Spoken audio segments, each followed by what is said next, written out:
Welcome to all my subscribers to part 3 of my look at the book, How to Improve Your Foreign Language Immediately. And if you're not a subscriber, why not? In this video, I'm going to look at the communication tool called Build Your Islands. So stay tuned to the end to get a full list of suggested islands. Now, one of the things you will see a lot on the internet and a lot of recommendations is this concept of build an island. So it's worth doing, and it originated here. So in this book, the author tells us that the native speakers speak effortlessly, their speech is spontaneous and natural, it's real and natural, and speaking in your native language is like walking. You don't even think about walking, you just do it, right? So speaking in a foreign language isn't like that. Foreign speakers are not in their natural environment, and for them it's more like swimming than walking. Now the author likens speaking in a foreign language to swimming in the ocean. So foreign speakers know if they stop swimming, then they're probably going to drown. So after a long time of swimming, the foreigner is also very tired and they're losing strength. And thus a long conversation with a native speaker can be like floundering around in an unfamiliar ocean. But what if the foreign speaker could find an island to stand on for a little while? Somewhere they could stop swimming for a minute and rest before going out again.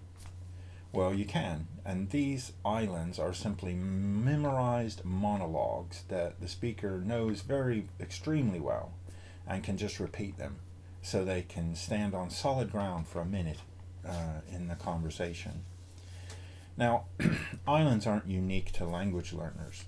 People have them for their own life, like war stories your old uncle used to tell, and never changed in the retelling. Topics or positions that the person has thought about and spoke about frequently become islands, even in their native language. So, by creating these islands, the speaker gives themselves little islands of land where they can just rest and recuperate. Now, there are two reasons that islands have a communicative value. Now, the first is they give the speaker the ability to shift quickly into fast and confident speech, and they supply a variety of grammatical patterns for successful application in other contexts and other situations. So let's look at these patterns quickly. So things like memorizing a sentence. Politics plays an important role in society. Well, you can morph that into sports plays an important role in my family, or Tolkien is my favorite author can become London is my favorite city. So you can see that these sentence patterns can become very handy in many situations outside of the island that you're memorizing them, using to memorize. Now, also in the book, the author gives examples of entire paragraphs which can, with a minimum of effort, be used to talk about many other things or places. So by simple substitution of various words and phrases within the paragraph, you can modify it. So if you're speaking about London, you could modify that to speak about Paris or New York or whatever. Now, before we would move on to that, I would like to mention that I'm an author, and I would really appreciate if you could take some time to have a look at my website, XGI Publishing, and check out my books. And the site has links to where you can purchase the books through well-known booksellers. You might want to also listen to my podcast, the Autodidactic Podcast, which is all about being a self-taught, self-learned person, an autodidactic. Right. So back to this book.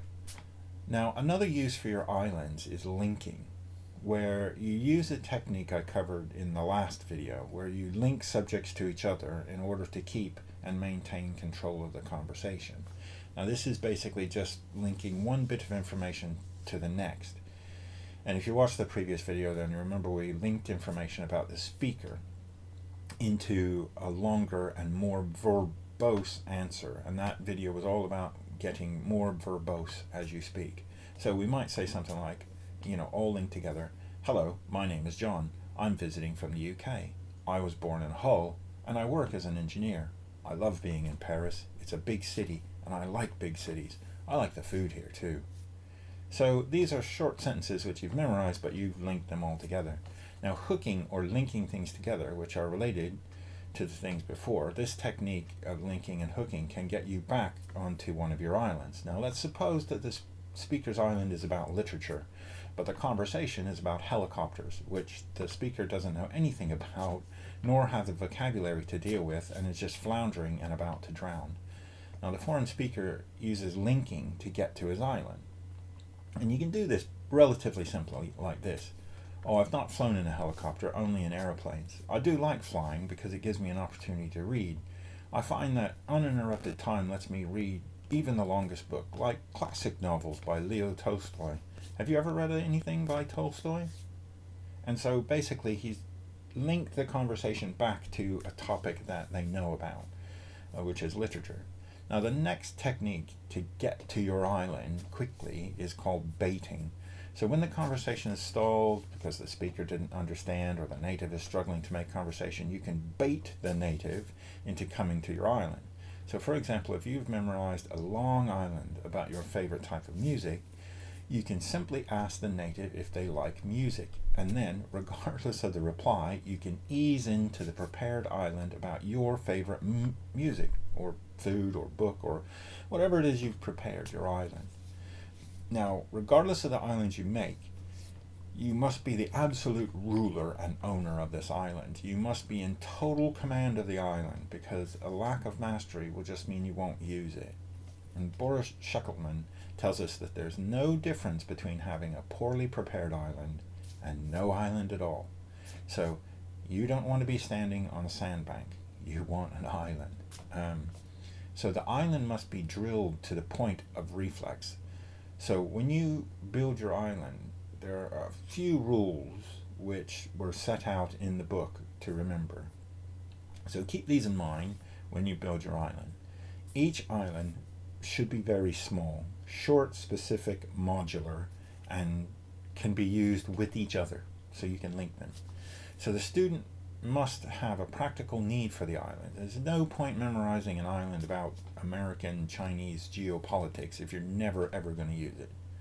The student must construct the island themselves and not use other people's islands, and use as many different techniques to memorize as possible. So questions and answers, grammar pattern drills, retelling, substitutions, even singing.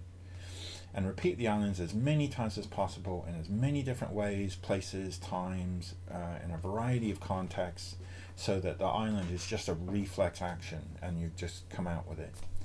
Now, since you've stuck around to the good part, we're going to talk about the types of islands and what you should have. Now, the book divides the islands into two types. There are personal islands and non-personal islands. So personal islands, as you would expect, are all about you.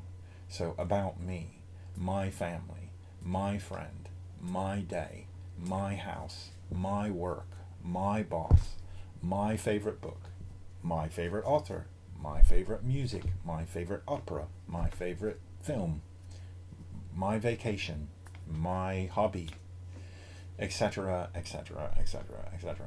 But all about you and you personally. And then topics in the non-personal normally relate to the country being visited or the homeland of the native speaker, or the place where they speak this language that they're learning.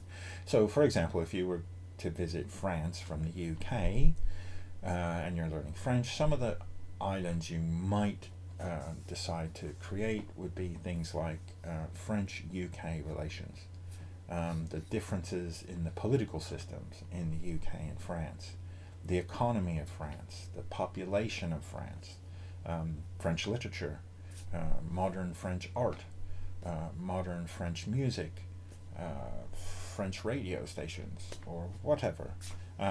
There's a wealth of non-personal topics to pick from, but it is best to make sure that they actually align with your interests, since you're going to have to memorize them and you're going to have to talk about them. You should be interested in them. Now, I encourage you to purchase this book and try out some of the exercises and read some of the real life examples that the author gives about usage of these tools by his students. Okay, so that's it.